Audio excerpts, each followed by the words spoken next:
Pues muy buenas tardes, bienvenido aquí nuevamente a Corte de Caja, Efraín, un gusto que nos acompañes nuevamente. Y bueno, el tema de encuestas electorales, tú que eres un experto en esos temas, de pronto, pues cuando se acercan ya los procesos electorales, vemos cómo de pronto hay un tema de debate sobre la credibilidad o no de las encuestas, cuáles sí, cuáles no, cuáles creer, cuáles no creer. Nuevamente el tema se pone a debate. Recientemente, hace unos días, por ahí hubo precisamente encuestas que fueron descalificadas por algunos partidos políticos en relación a las encuestas de relación con los procesos estatales del Estado de México y Coahuila. El tema muy manoseado de las encuestas, ¿cómo está llegando precisamente rumbo a este 2024 el tema de encuestas, Efraín? Es un tema trascendental para el ciudadano, para el votante, para el elector, porque los estudios de opinión, las encuestas, los sondeos, son instrumentos que de alguna u otra manera sirven como herramienta para manipular y crear percepción. La estrategia de percepción funciona de la siguiente manera.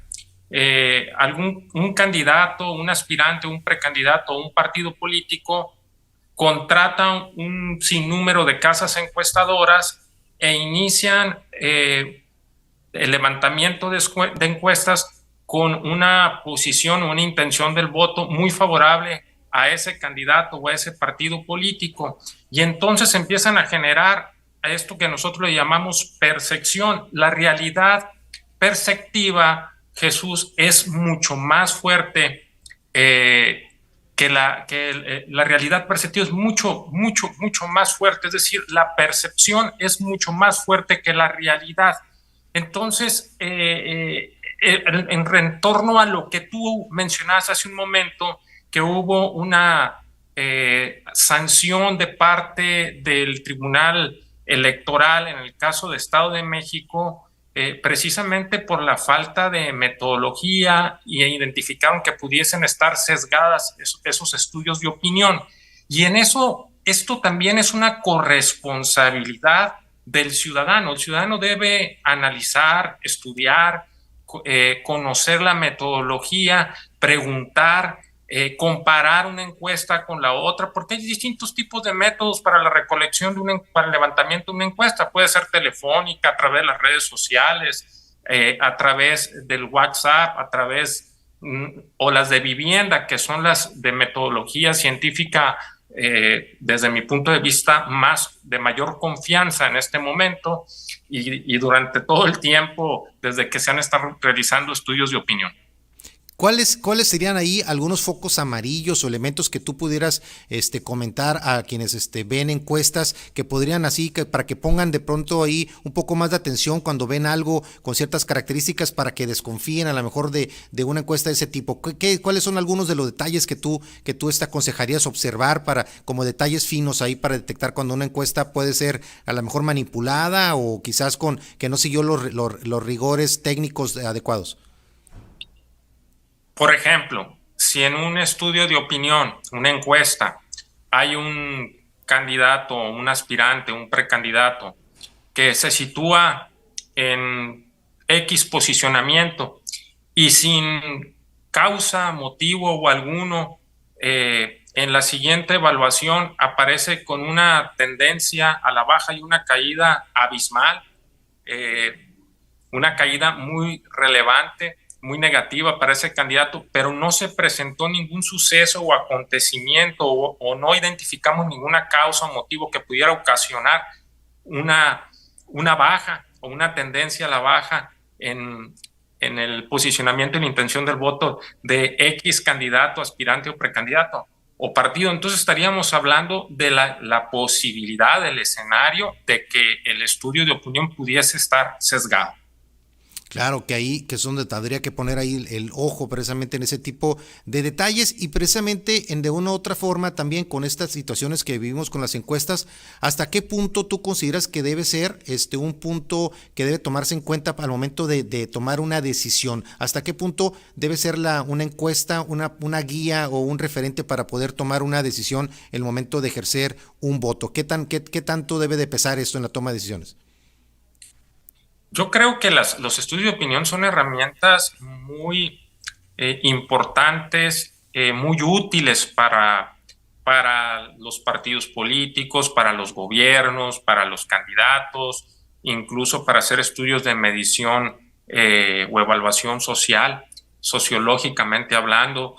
Son herramientas muy útiles, muy valiosas. El problema que se puede presentar para un ciudadano es cuando hay un sesgo y cómo identificarlo, porque esto también tiene que ver con cultura política, tiene que ver con conocimiento, con preparación, pero por eso es muy importante y agradezco este espacio en tu programa para poder aportar un poco de nuestra experiencia y conocimiento para que la ciudadanía prenda el semáforo y pase de la luz preventiva a la roja o a la verde, dependiendo de cuando se van presentando estos estudios de opinión que te arrojan datos que van contra la lógica o contra el sentido común. Ahora, hay algo que sí quiero ponerlo sobre la mesa, Jesús. El ser humano, la condición humana, los individuos, las masas, son difíciles de poder identificar su comportamiento. Ha habido muchos casos en todo el mundo donde los estudios de opinión arrojan ciertos resultados y hay una elección y resulta ser que los resultados de la elección son completamente contrarios a lo que arrojaron todas las casas encuestadoras y estudios de opinión, porque ahí también tiene que ver el comportamiento humano. Ya son asuntos sociológicos que van cambiando. Hay un elemento muy importante que quiero comentarte que es relevante, trascendental, importantísimo, es la emoción. Cuando la emoción llega en el electorado y el votante, es difícil medirlo y puede ser que en horas pudiese cambiar de opinión en la decisión, por ejemplo, para un candidato o un acontecimiento que se da en las últimas 24 horas antes de una elección, te puede cambiar el resultado de la elección. Cito, por ejemplo, en el caso del estado de Sonora, recordaremos en la campaña de Guillermo Padres, cuando se presentó el caso de la guardería ABC. Claro, el incendio de la guardería ABC, lamentable, exactamente, la tragedia, ¿no? Muy lamentable caso, donde murieron 49 niños, y la pregunta es, ¿influyó o no influyó o tuvo incidencia o no en el voto electoral? Bueno, eso lo dejo al aire, a la reflexión, a la meditación de los sonorenses, pero lo hablo y también, y lo pongo a discusión, como también se pueden presentar casos como los que recientemente se dieron en la Ciudad de México, la caída de la línea 12, ¿afecta o no afecta en la evaluación gubernamental a Claudia Sheinbaum? Estoy citando ejemplos de cómo las encuestas y los estudios de opinión se pueden mover por acontecimientos o sucesos de esa magnitud. Claro, claro, y cómo pueden cambiar de pronto esa fotografía del momento que puede cambiar abruptamente antes precisamente de una elección.